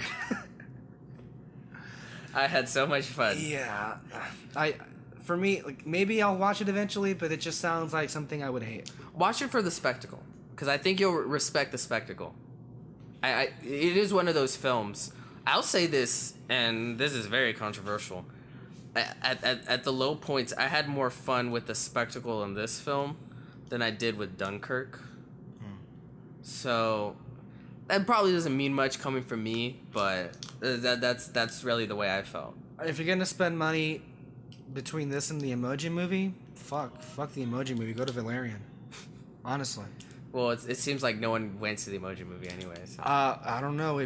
Dunkirk barely beat it in the second weekend. What was the what's it called? How much was it made for, the Emoji Movie? I have no idea. Oh, But I okay. mean, It made 25 million. It can't be that much. Oh, it does not look that much at all. So, Final thoughts, Peter? Not a good movie. Go watch it. That's I can see it on the Blu-ray.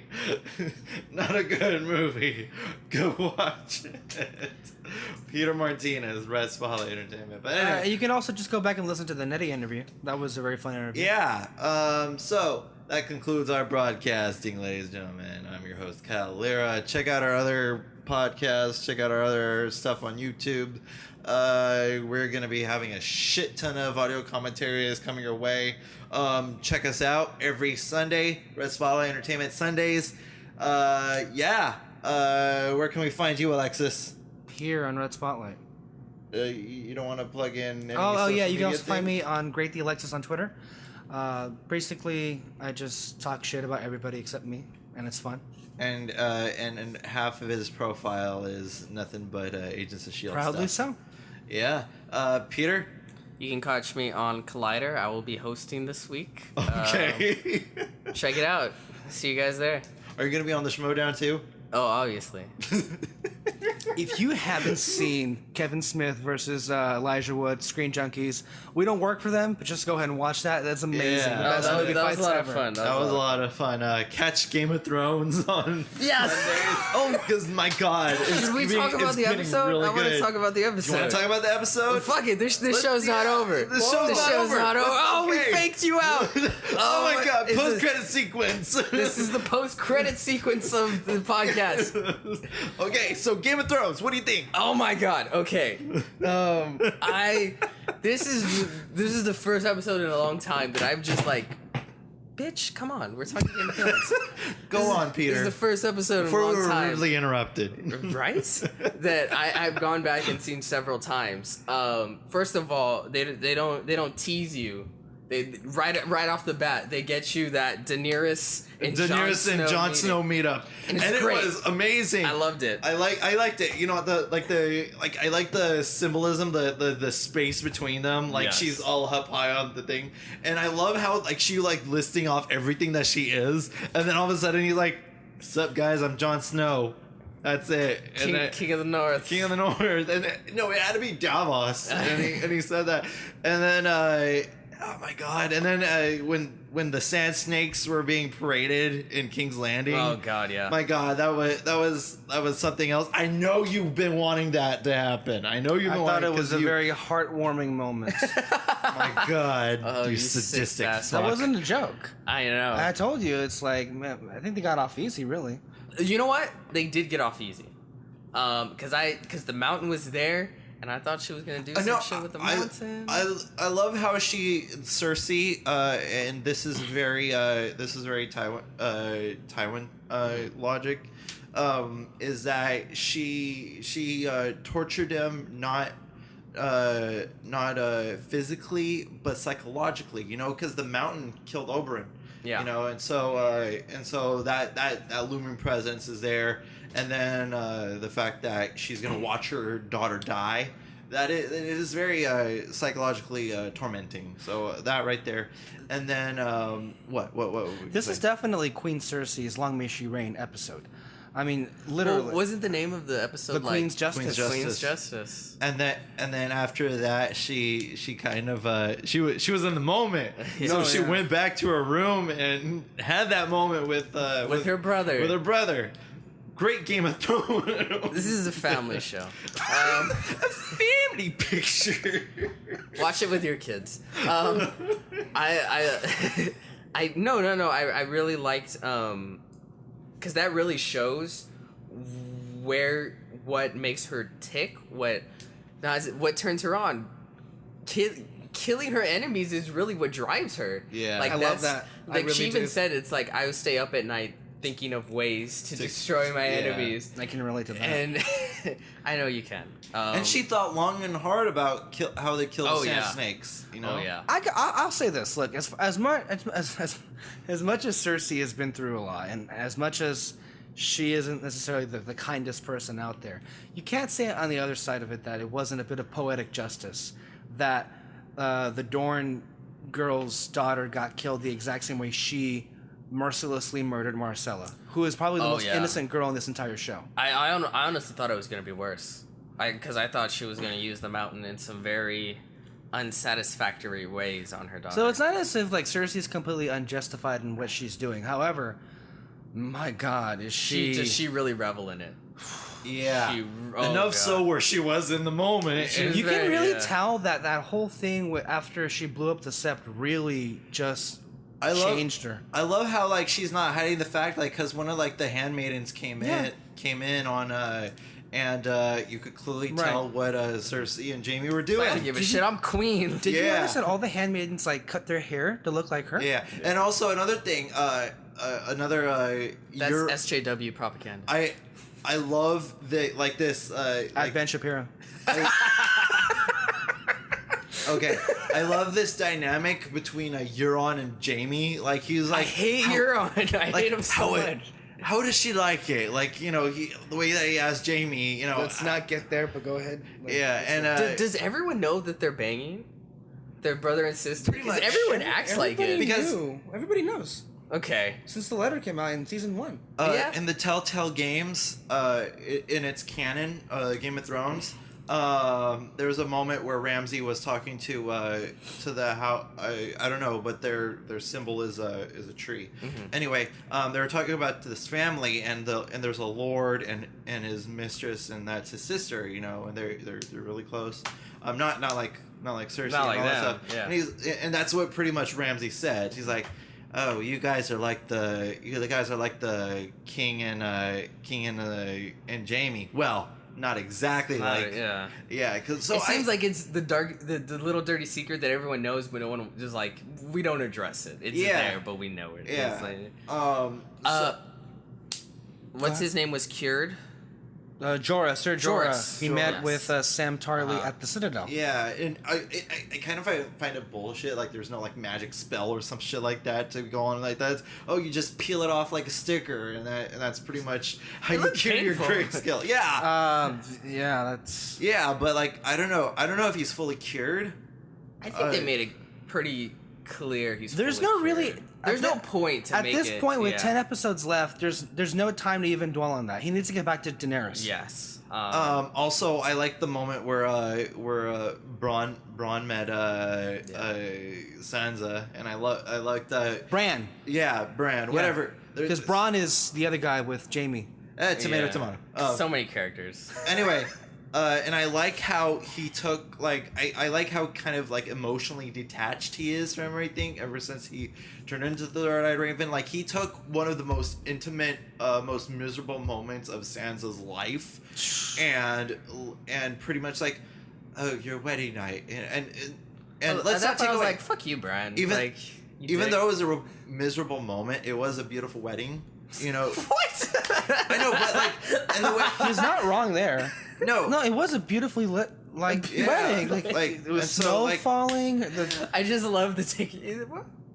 I mean, just to be fair here, The reception was, but the wedding was fabulous. Mwah. Fantastic.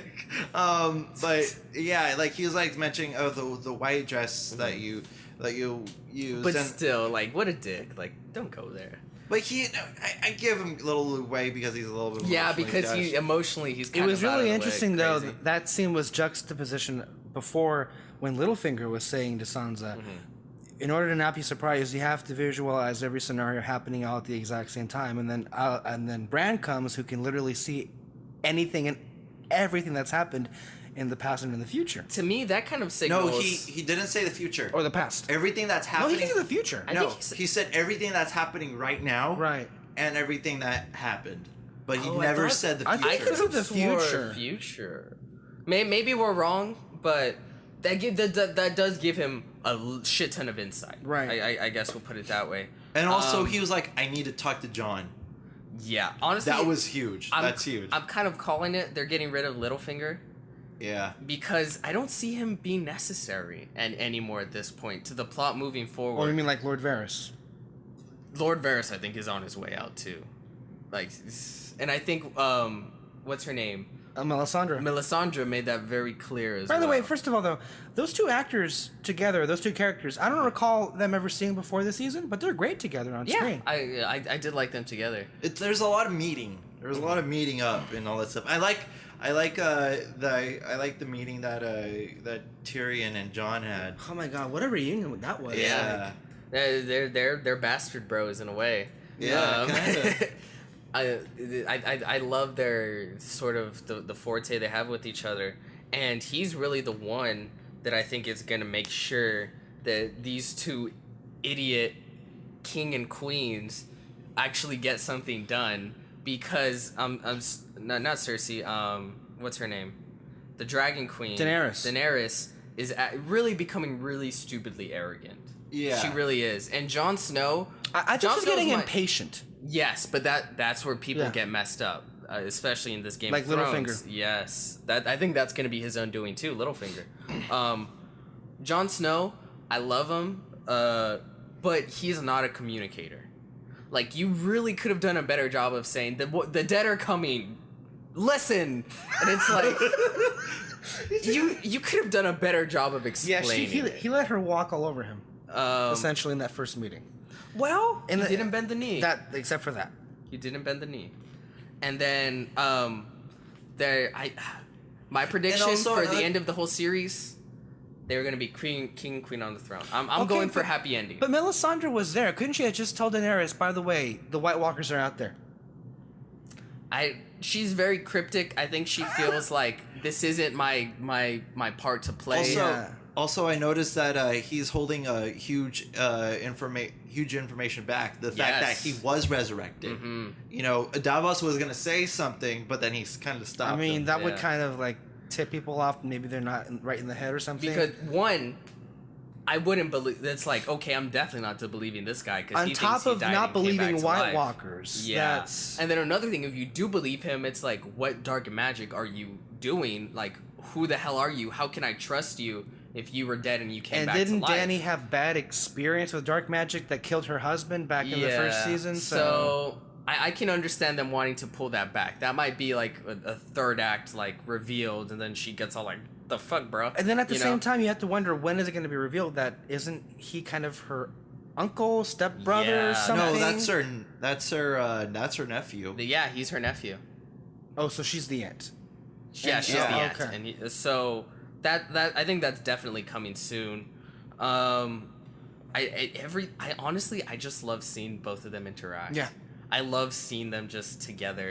Well, I mean, just to focus a little bit on Daenerys to see on her side of It it. took 7 seasons, but we're finally getting it. There. She's getting impatient and she is getting cocky. At the same time, though, can you blame her when literally half of her forces have just been wiped out because of the fact that she was cautious? Because literally, as we said, with the army she had, she could have stormed King's Landing and that would have been done. She would have been done. Yeah. That would have been it.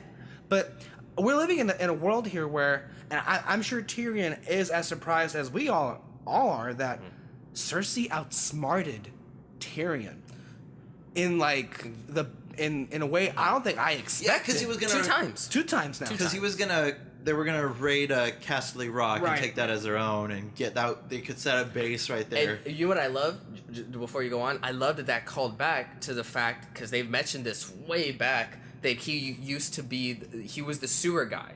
That he was the one that did all the sewers. Yeah. They'd mentioned that a long time ago, last season, and that came around here. He's like, my father let me do the sewers. This is our good end, and There's you're a like, lot- yes, there's a win. And it's like, no, it ain't. There's a lot of closing in this season, like a couple But of. it's like very satisfactory. Like when he got the Raven scroll and he's like saying, "Wear the name bastard like an armor," and like to kind of like saying, lot of "This is me, callbacks, yeah. this is me." That was pretty cool. Lady Tyrell. Oh, Lady Olenna. But wow. She went out like a boss. She Can I did. just say that this actress is so awesome? You know she's a Bond girl, right? Yes. I saw pictures of her when she was younger. She's been acting forever. Like, she was Yeah. amazing this entire series. She's in one of Christopher Nolan's favorite films, On Her Majesty's Secret Service. And actually, she's the only Bond girl who's ever gotten married to James Bond. Oh. Here's the thing, though. Yeah. That actress is great, but that character too has She always been was, amazing from the yes. very beginning, and it's like you can really tell now that because this is episode 3, Game of Thrones is really doing a marathon here because we're just really moving. Yeah, it's I love it. brilliantly paced. Like, they're not fucking around. Yeah, and I mean, again, like we didn't need to see the battle between the Tyrells and the Lannisters. You knew how it was going to end, and I love that. I didn't feel, because other shows I might have felt like that was a cop out. I did not feel that at all. You saw that when Lady Olenna is on her balcony and she's watching them. She knows this is the day I'm gonna die. It's over. But that last scene between Nikolai, who plays Jamie, and then Diana, who plays Lady Olenna, my God, that scene was one of the best scenes in the entire series. Yeah, like she was like, I've always wondered, if I were ever poisoned, I wonder if I was gonna go out like Joffrey. Oh wait, by the way, speaking of Joffrey, I killed him. What did she say? He really was I think she He really was a. Yeah. And then, like, she's like, your son, and like she made it clear, I know that's your son, and I killed him. It's me. And then I think because of this loss and because of that exchange, that really shakes up what's gonna happen further, because you remember Jaime has always been really close with Tyrion, so he knows for a fact now that for sure it wasn't Tyrion. He still killed Tywin. He killed his dad, but his dad was but his dad was kind of a piece of shit. But he knows that his dad tried to kill him falsely. I think that's the big thing. Ah, that's right. So there might be exchange to try to like reach out to each other. And Daenerys, if you remember, Lady Olenna or whatever, Olenna, the last thing she said to Daenerys was like, be a dragon. Be a dragon. This your hand. He's a smart guy. I survived by not listening to smart men. I was a smart woman. She just kind of died. Well, listening to the plans of Tyrion. So she might start to push Tyrion away now and just be like, F it. Well, at this point, I'm taking on King's Landing. It just once again goes, before we move on to that, why do you think she didn't like say, oh, by the way, Littlefinger also helped me kill Joffrey? Because it doesn't matter? At the end, she just wanted to hurt Cersei. I think at the end, that was her main goal. Like, she was like, make sure Cersei knows that I killed him. Like, she's just trying to go out like a boss, and she did. So moving on, so the Lannisters in this... Yeah, go ahead. Do you think they're going to be dealt with before the whole shit with, the White Walkers happens? We're 3 episodes in. We have 4 episodes left just this season. It seems as if we're spending most of our time with the Lannisters and this internal thing, and then we're going to get to the White Walkers. I have no idea anymore. Because honestly, I don't think the White Walkers is gonna the whole battle with them isn't gonna happen until next season. I think be that the way. end of the season, because it seems like the seasons always end with something big happening with the White Walkers. I think the end of the season is gonna have them reaching the wall. Well, we've hardly spent any time in the North this season as compared to other places. Yeah. And they made a big deal. It was also kind of weird because I saw that shot of Jon overlooking the beach and not in a snowy climate. It was that's right. In the trailer, he was in a snowy climate. It was kind of weird seeing him not, in that that environment. But I was on another thing. Sorry. But no, it was kind of weird. It was kind of like fish out of water kind of thing. Well, at this especially point, with his big coat, like Yeah. this is not the Cersei climate. wiped out half of, or not half, all of the allies that Dany had in Westeros. So at this point, the only ally she has left is Jon Snow, the king of the She's North. gonna have to rely on him. So, I just want, what I really want is for, God, at some point she has to realize the White Walkers are out there, and I just want to Do you get think there. do you think that's gonna happen this season? I don't know. I want to get there already. I want to get to that freaking amazing Where climactic she realizes battle. like, oh, The shit. dragons and the White Walk. That's like maybe the last 2 Yeah. episodes of next Yeah. season. That's what it's gonna be, because and honestly, if I'm being honest, the best stuff about the season so far has been the character interactions. I have not given a shit about that whole siege on the ships last season. Yeah. I didn't care. Last You don't care episode. for anyone in general in that sequence. That's true. That they didn't have the best the characters. show never really took the time to develop any of those characters. And to then begin with. Theon jumped like a bitch. Theon, Right, yeah. Theon's being the bitch that he is. So, like- that dickless coward. Like one of my favorite scenes last week was the War Council with Lady Yes, Olenna, and then uh-huh. before that the standoff between Varys and Daenerys. That But- rhymes. But even this season or this episode, Right. when they showed them storming, what's it called, Mountain, or Highgarden. Castle Rock. Castle Rock, and then even when they got to Lady Olenna, the action part was never really what I cared about. Yeah, it was beside the point. It was beside the point. The whole point was the interaction between Jaime and Lady Olenna, and that was something I'll watch like a million times. I just find it so amazing that after 3 episodes, the tables have been completely turned. Like we all went. They in, had to, though. We all went in thinking like, how the fuck is Cersei gonna stand a chance? And now it's way more even. Like And also another thing, Mark Gatiss was in the episode. who? Mark Gatiss. He's on Doctor Who. He plays Sherlock's brother Yes. in there. Oh yeah, Sherlock's brother. the Iron That's how I Bank. knew. Yeah. But he gave the biggest compliment that Cersei has been looking for. Like, I could have sworn I was talking to your dad right Mhm. now. And that's a huge compliment, Yeah. for her, and she solved all her money problems. She's got the bank on her side. Well, she has the bank because she just took over House Tyrell, and they have the money. Yeah. So just take that gold. Here you go. It's How the fuck did she do And it? then also she kept her promise. She was like, by tomorrow's fortnight, your You'll have funds your will gold. be your funds will be paid in full. And then look what she did. She paid it in full. I want her to meet a dragon. Oh, and then It'll die. And then that shit like intimidates me because they showed the big old bow and The arrow crossbows? thing, and I'm like, By the way, don't you just love Cersei's team? You know, Qyburn and the Mountain, just wonderful pals that you would have by your side whenever things I go want to see the wrong. Mountain taking on I just want to see everyone taking on everyone. Like the Mountain going after the what's it called, the White Walkers. The And one- then yeah. Arya's direwolf has to come back. It has to take Arya's. on Arya's. Yeah. It has to take on some also White Walkers. another Come thing on. that I'm excited for. Another thing I'm excited for is that we looked at the trailer to the next Next week. next week's episode, Mm-hmm. and it showed Arya overlooking Winterfell. Is she coming back? She's coming back. At least she's not dying. Like So I really love that. I really love that. That's gonna be a moment. Imagine when Sansa and Arya meet again, and then also I like speaking of Sansa, I really like the genuine how's Sansa doing from She's Tyrion. she's taking command like a boss. Yeah, Like, she's look- actually really good. Like, She's well, like, they had that comment at the beginning of the episode where Tyrion was like, "Your sister is smarter than she lets on," and Jon was like, "She's starting to let on." Yeah. So, and that's good. Finally, and then Sansa's. like the armor, she's like, wait a minute, there's supposed to be leather on this armor, and then they completely avoided it, and they're like, huh, you're right, put on some leather, and just like stuff like that. Honestly, and also yeah. she's very calculating. She's like, how much rummage have we had so far? She's like 135 something, and then he's like, that's not enough to last the winter, so we need to scourge more. Well, look, just like she's really yeah. taking command, and Because that's really cool. who were her teachers? Littlefinger and Cersei. mm-hmm. That she learned everything from them. So maybe she's the purest thing they did in this world. yeah, Essentially. basically. Even though what was it?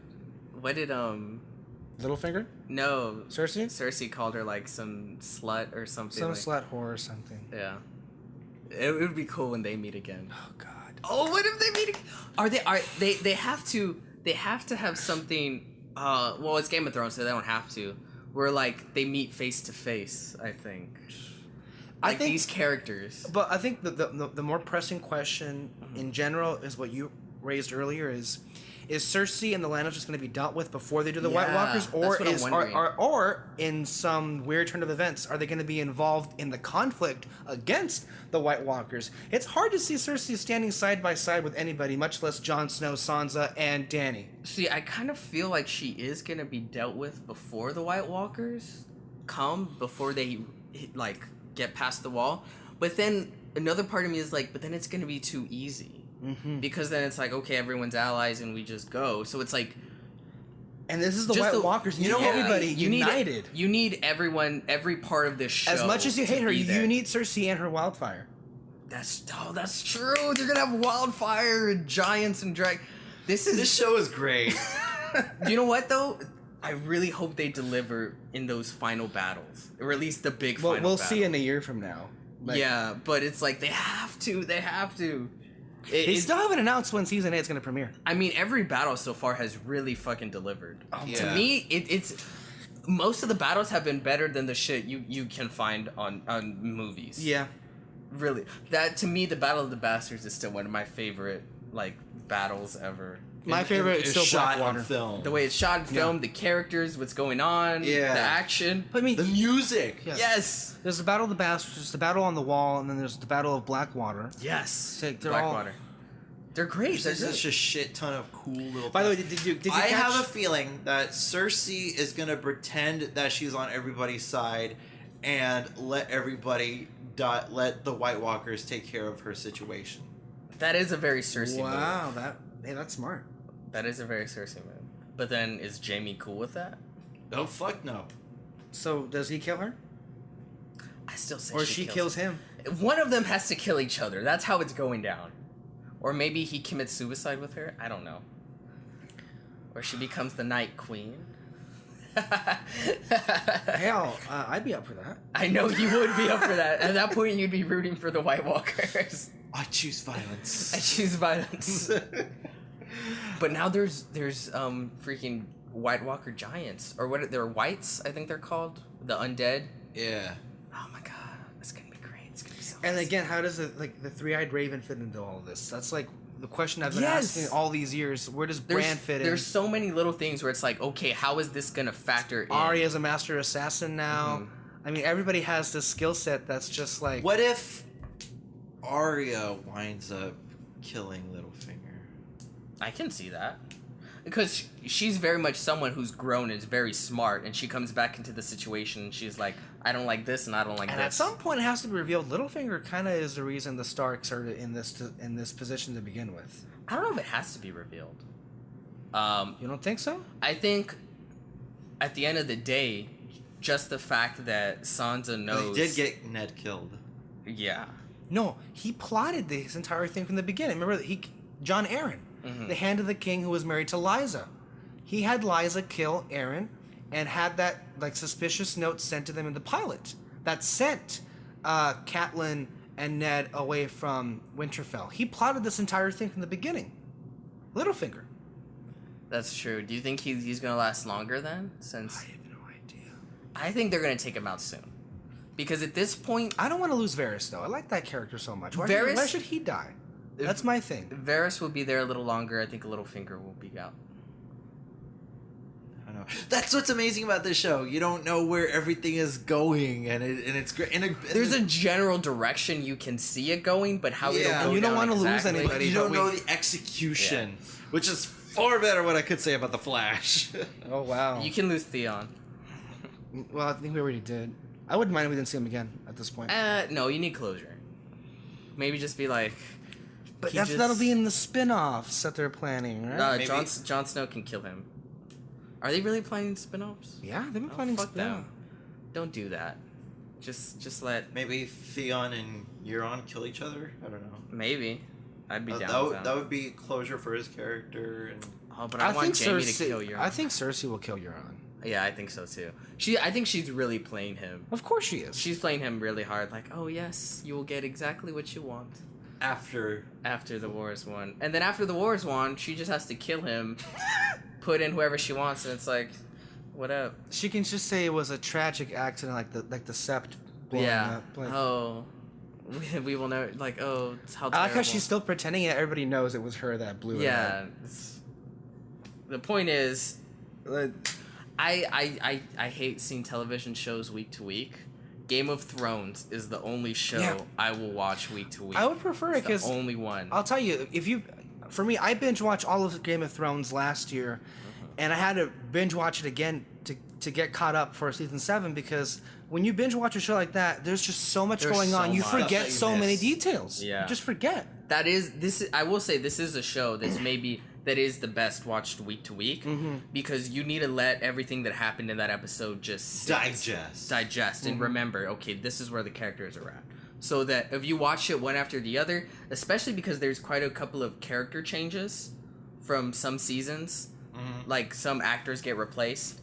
So if you're just binging it episode after episode, I can see you getting pretty lost. It's like So final thoughts, guys. A great season so far. Yeah. Next episode I think is going to be the halfway mark for this season. So far I'm loving it, and I just want to reach the end already. I am much like Sansa. I am growing very impatient. It's going too fast for me. Because then when it ends, then we'll have to wait a whole other year for the next Game of Thrones. But that's the point. I just want to get to that whole other year. It's a great show. I love it. Keep watching it. Anyway, we did the whole and slate already, so I'm just This is the post-credit teaser. You could just end it. So I'm gonna say 30-minute post-end credits teaser. Yeah. Sorry. Check you guys under the spotlight. Tori and Kermit, take it away. Should I start? Why are there so many songs about rainbows? And what's on the other side? Rainbows are visions, but only illusions. And rainbows have nothing to hide. So we've been told, and some choose to believe it. But I know they're wrong. Wait and see. Yep. Someday we'll find it. Yeah. The rainbow connection. The lovers, the dreamers, and me. Wow. I wish I could sing like you. Who said that every wish would be heard and answered? We wished on the morning star. Well, somebody just thought of that, and someone believed it. And look what it's done so far.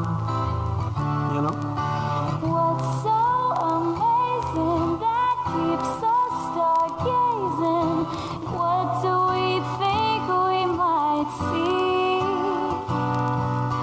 Someday we'll find it, the rainbow connection, the lovers, the dreamers, and me. All of us under its spell, we know that it's probably magic. Have you been half asleep and have you heard voices? I heard them calling my name. Is this the sweet sound that calls the young sailor? The voice might be one and the same. I've heard it too many times to ignore it. It's something that I'm supposed to be. Yeah. Someday we'll find it, the rainbow connection, the lovers, the dreamers.